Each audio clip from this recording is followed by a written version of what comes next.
ഇതേത് പൊട്ടനെയും കൊണ്ട് നീ വന്നിരിക്കുന്നത്? ഇതാണ് നരോട്ടോ ഉസുമാക്കി.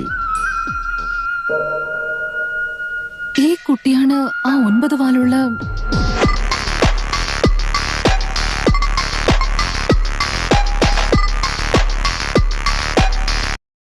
ഇതേത് പൊട്ടനെയും കൊണ്ട് നീ വന്നിരിക്കുന്നത്?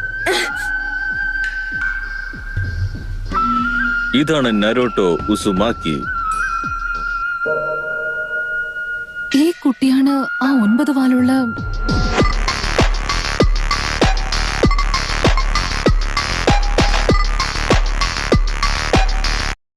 ഇതേത് പൊട്ടനെയും കൊണ്ട് നീ വന്നിരിക്കുന്നത്? ഇതാണ് നരോട്ടോ ഉസുമാക്കി. ഈ കുട്ടിയാണ് ആ 9 വാലുള്ള.